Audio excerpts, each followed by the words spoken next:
I've done a couple trips up here before. This is the first time I've had a chance to fish the main stem Skeena in the spring. I first started coming up here for the skiing. The backcountry skiing around here is absolutely amazing. The mountains are huge and there's just not that many people up here. As I kept coming back, it's kind of when I started getting into fishing and I started wanting to spend more time on the rivers than I really was in the mountains. So I was kind of making any excuse to come up to the Skeena region. And we're with a couple other Sea to Sky locals, Kai Peterson and Feet Banks. Kai, a professional skier who's recently found an intense passion for steelheading. Incredible skier and mountaineer, and I think there's a lot of parallels between steelheading and mountaineering. And Feet, he's fired up to catch his first steelhead on the fly. Everyone's kind of out here for the same reasons, to try and hook one of these legendary fish. We're here at the end of March. It's kind of the start of Skeena Space season.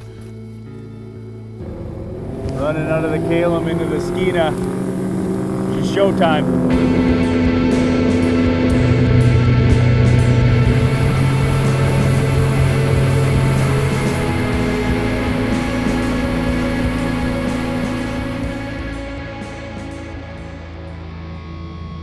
There's a few fish around already this year, and saying there's a chance, Feet. Man, it's great to be back on the water, you know, northern BC. You can just feel the peace and the quiet and the solitude, and you just stand here in the flow of life and enjoy yourself, man. Maybe even hopefully catch a fish. This is new for me, like big water, main stem fishing, so I'm excited. You're looking for structure, you're looking for speed, you're looking for depth. These spring fish tend to sit really shallow. Often they can sit in faster water than most people give them credit for. For every time a steelhead does what it's supposed to do, they do something that we don't think that they do. Yeah. And a lot of it is just, you know, putting in the time and covering the water.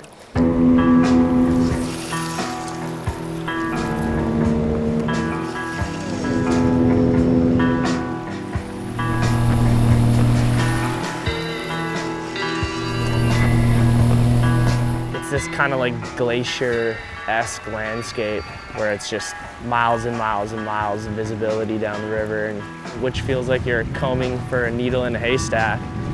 But then when you see how big the fish are, it makes you realize, like, yeah, they match the landscape, I guess you could say. Steelheading's kind of just a persistence game. Just got to put the time in and you're gonna get your chances. It's not an easy thing to do, but it's, I think that's what makes it worth it.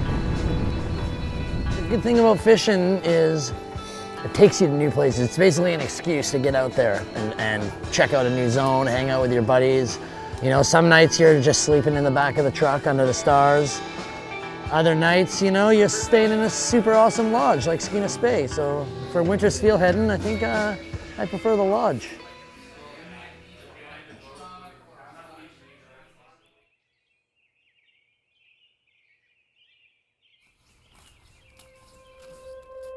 Made the call to go explore some new water. To check out some new spots with a launch that might be covered in snow, but we might be able to get the boats in, so it's a bit of an exploratory one this morning.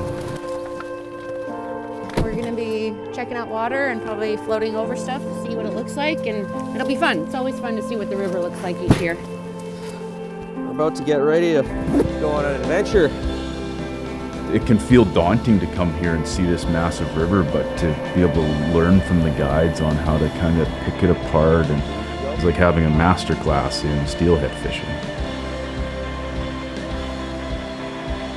So I think this is a perfect spot for Feet to hit that riffle, yeah.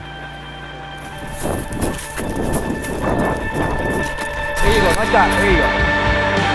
Now if it jumps, you can lift up on the slack and get it.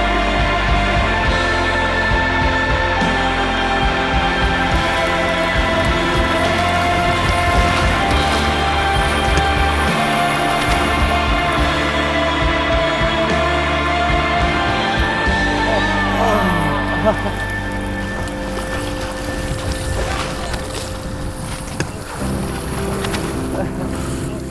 least we got a good look at him. Good fight. First time I've ever hooked a steelhead. First time I've ever lost one. I think he was able to see the mustache, and that gave him extra energy to skedaddle out of there and live to fight another day.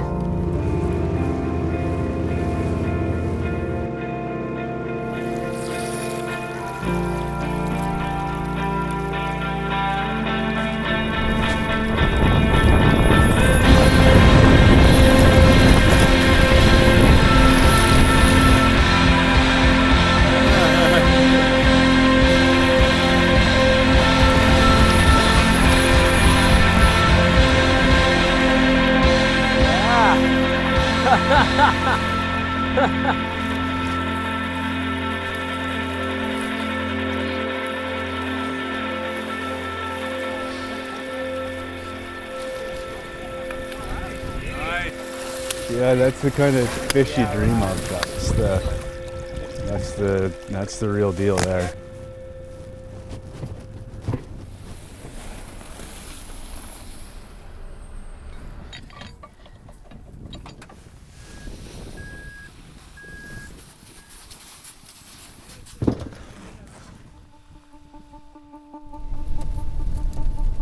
Two dreams come true crammed into one trip. You know, Shames Mountain is the opposite of the mountains we have down south.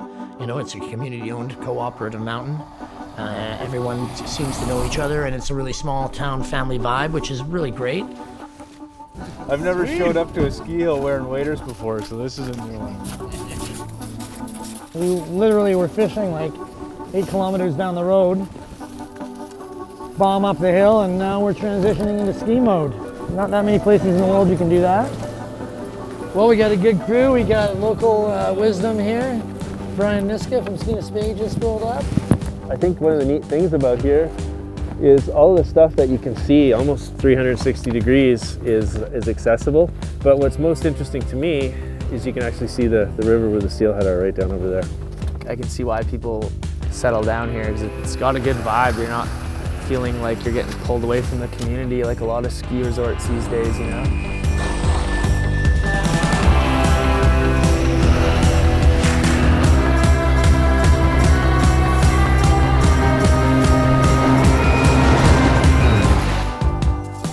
No worries, bro. The community, there's nothing like it. Terrace, the best place on earth. This town was always forestry driven, so there's ups, there's downs. We didn't know if there was going to be a ski hill here for much longer. And then like the community came together, and now we're still here. And everything's usually volunteer based. Because of that, this mountain's thriving. The amount of kids that we're seeing up here and their families, is just tremendous. Parking lot dog.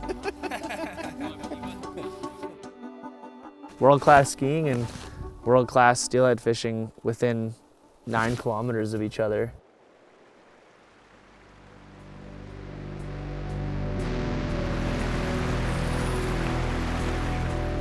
This kind of fishing is so intimidating.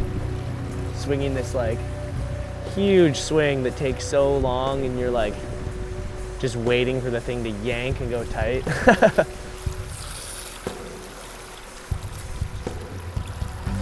I think what it reminds me of is like when I got addicted to like ski mountaineering. And as stupid as that sounds, like with steelheading, you're just catching fish, but it's like pretty serious. It really consumes you and become this thing where it's like therapy, but also like a challenge, and also like it's like every emotion in one.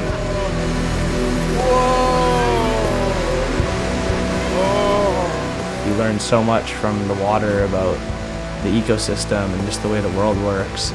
It's testing, but it's also rewarding. And Oh my God, dude, I'm buzzing right now. That was insane.